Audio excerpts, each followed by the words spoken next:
नमस्कार दोस्तों, स्वागत है आप सभी का कौशिक टेक्निकल में।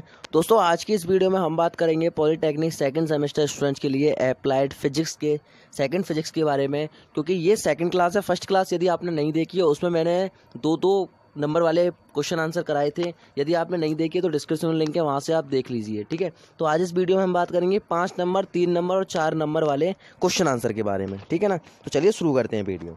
तो दोस्तों पहला ये क्वेश्चन है कि कला को परिभाषित कीजिए। ठीक है ना, कला को परिभाषित कीजिए। पेपर में आएगा तो आपके 2 नंबर में आएगा, हो सकता है 3 नंबर में आए, तो आपको थोड़ा बड़ा लिखना पड़ेगा।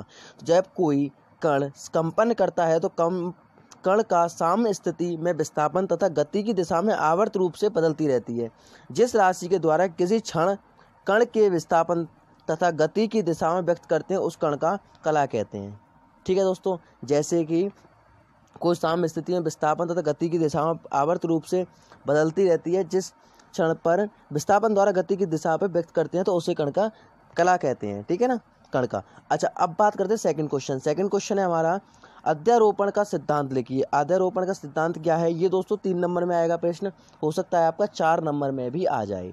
ठीक है ना, तो ये अध्यारोपण का सिद्धांत क्या है? किसी माध्यम में 2 अथवा अधिक प्रगामी तरंगें एक साथ परंतु एक दूसरे के गति के बिना प्रवाहित किए चल सकती हैं, अतः माध्यम के प्रत्येक कण का किसी कण का परिणामी विस्थापन दोनों तरंगों द्वारा अलग अलग विस्थापन के सदिश योग के बराबर होता है। इस सिद्धांत को अध्यारोपण का सिद्धांत कहते हैं। ठीक है दोस्तों। अच्छा, नेक्स्ट जो क्वेश्चन है हमारा, सरल आवर्त गति की परिभाषा लिखिए। तो सरल आवर्त गति की परिभाषा क्या है मैं आपको बताऊं।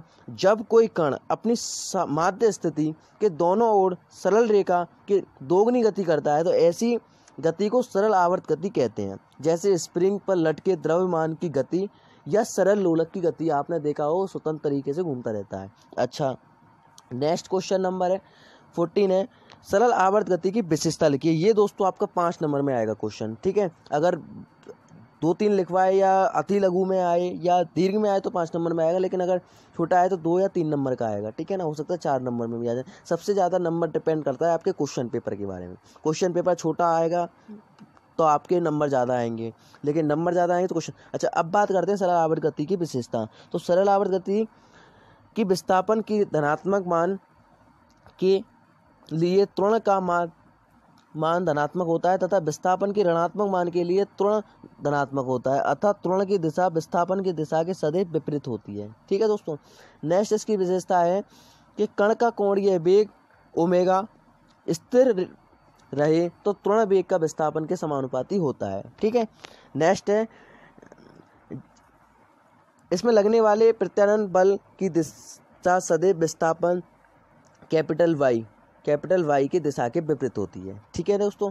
नेक्स्ट क्वेश्चन के देखते हैं दोस्तों। क्वेश्चन है नेक्स्ट कि अनुदैर्घ्य तरंगों तथा अनुप्रस्थ तरंगों की उदाहरण सहित स्पष्ट कीजिए। मीन्स अनुदैर्घ्य तरंग और अनुप्रस्थ तरंग दोनों को आपको अलग अलग परिभाषित करना है या उनको उदाहरण बताना है, सब कुछ बताना है। ठीक है ना, तो चलिए शुरू करते हैं। तो सबसे पहले अनुप्रस्थ तरंग। अनुप्रस्थ तरंग कौन कौन सी होती हैं? ठीक है, ट्रांसमिट वेव।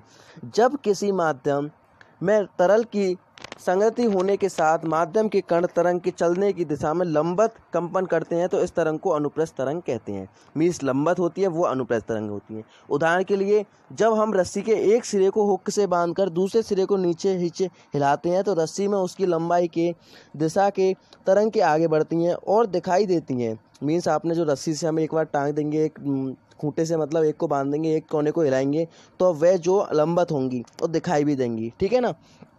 अच्छा, दिखाई देती हैं। यदि हम किसी स्थान पर चौक के निशान लगाकर उसे ध्यान से देखें तो निशान ऊपरी स्थान पर नीचे नीचे अर्थात रस्सी की लंबाई की लंबवत कंपन करती हैं। ठीक है ना, ऐसे ऐसे ऐसे ऐसे ऐसे ऐसे। ठीक है, देता है। अनुप्रस्थ तरंग के ऊपर अधिकतम विस्थापनी तरंग होती हैं। ठीक है, ये तो हो गई हमारी अनुप्रस्थ तरंग है। अब बात करते हैं अनुदैर्घ्य तरंगें। अनुदैर्घ्य तरंगें कौन कौन सी होती हैं? तो जब किसी माध्यम में यांत्रिक तरंग के संचित होने के माध्यम के कण तथा चलने की दिशा में समांतर कंपन करते हैं तो उसे तरंग का अनुदैर्घ्य तरंग कहते हैं। मीन्स जो आपका समांतर क्रम में हो। ठीक है ना, इसका उदाहरण से समझाता हूँ आपको, उदाहरण से ज़्यादा समझ में आएगा।